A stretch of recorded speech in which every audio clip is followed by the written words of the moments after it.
এসেছেন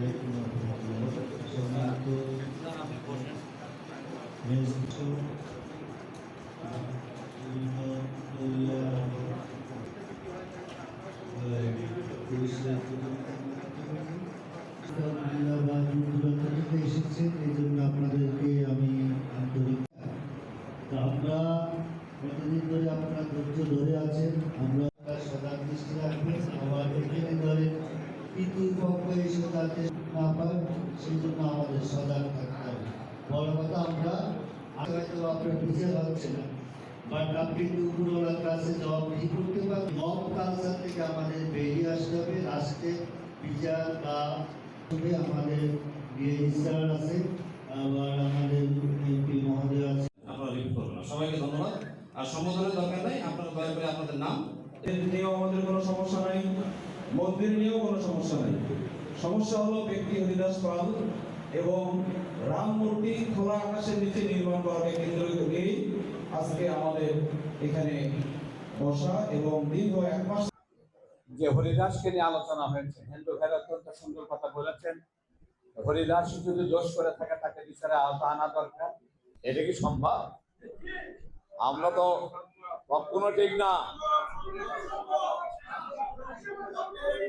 আমের কথা বলতে দেন, কথা বলতে দেন। আইনগত বিষয় আছে।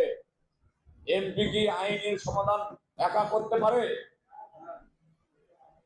এটা শুধু এই বাংলাদেশে বাদ নাই, পার্শ্ববর্তী ইন্ডিয়ার ব্যাপার আছে।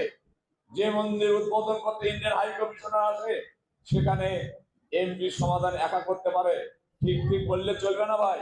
কলারবাড়িতে নেই, এটা সারা বাংলাদেশে হয়ে গেছে এবং সারা বাংলাদেশের গণ্ডি পেরিয়ে দেশের বাইরে পর্যন্ত হয়ে গেছে। এবং এই ঘটনাটা কেন্দ্র করে আমাদের কোনো দেশের বিভিন্ন টিভি চ্যানেল টক শো করছে। আমাদেরকে মনে রাখতে হবে, আমরা এই সমস্যাটা শুরু হয়েছে তখন আমরা হয়তো আমাদের চোখ এড়িয়ে গিয়েছি। যখন ভিত্তিপ্রস্তর হয় তখন আমরা আমাদের চোখ এড়িয়ে গিয়েছি, আমরা দেখতে পাইনি, অথবা দেখলেও আমরা তখন বিভিন্ন কারণে কেউ কিছু বলিনি। এখন যখন ময়ূর ধারণ করলো, সবার টনক নড়েছে। আমরা যেহেতু সমস্যার উদ্ভব হয়েছে, সমাধান অবশ্যই আছে। একজন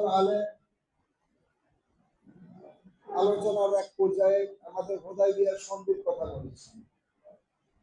হুদায়বিয়ার সন্ধির সময় যে চুক্তিগুলো হয়েছিল, হজ করতে এসে চুক্তির বৈষম্য থাকার পরেও প্রফেট মুহাম্মদ সাল্লাল্লাহু আলাইহি ওয়াসাল্লাম মেনে নিয়েছেন এবং হজ না করে ফেরত দিয়েছেন। এরপরে মক্কা বিজয় হয়েছে কিনা? কাজেই আপনার হিকমতের সাথে কাজ করতে হবে, স্ট্র্যাটেজিক প্ল্যান তৈরি করতে হবে। আমাদের সবাইকে মিলে একতাবদ্ধভাবে এই সমস্যার সমাধান করতে হবে। আমরা এই দেশের নাগরিক, এই দেশটা আমাদের। হিন্দু, বৌদ্ধ, খ্রিস্টান, অন্যান্য ধর্ম যারা আছে সবাই মিলেই বাংলাদেশের সবাই একত্রে বসবাস, এই আকাশের নিচে একত্রে বসবাসটাই আমাদের এই বাংলাদেশের সৌন্দর্য। অন্য কোথায় কি হচ্ছে ওটা আপনি উদাহরণ দিতে পারেন, সেটাকে উপলক্ষ করে আমার এই দেশে, আপনার এই দেশে, আমাদের এই দেশে ওটার ছায়া পড়ুক আমরা চাই না। চাই কি আমরা? কাজেই আমরা সাম্প্রদায়িক সম্প্রীতি, এই 5ই আগস্ট ফ্যাসিস্ট পালিয়ে যাওয়ার পরে আমার এখানে পদায়ন হয়েছে। আমি আপনাদের জেলায় এসেছি, আপনাদের সাথে কথা বলেছি। সারা বাংলাদেশে না, সারা বিশ্বে উদাহরণ হয়ে গিয়েছে বাংলাদেশের সাম্প্রদায়িক সম্প্রীতি কিভাবে রক্ষা হয়। 5ই আগস্টের পরপরই সেপ্টেম্বরের দিকে আপনার পূজা উদযাপন পরিষদ হয়েছে, পূজা উদযাপিত হয়েছে। আমাদের সনাতন ধর্মের ভাই বোনেরা ভয়ে ছিলেন, অনেকে মন্দিরে আসতে চান নাই। এই দলমত নির্বিশেষে প্রত্যেকটা মানুষ পূজা মণ্ডপ পাহারা দিয়েছে।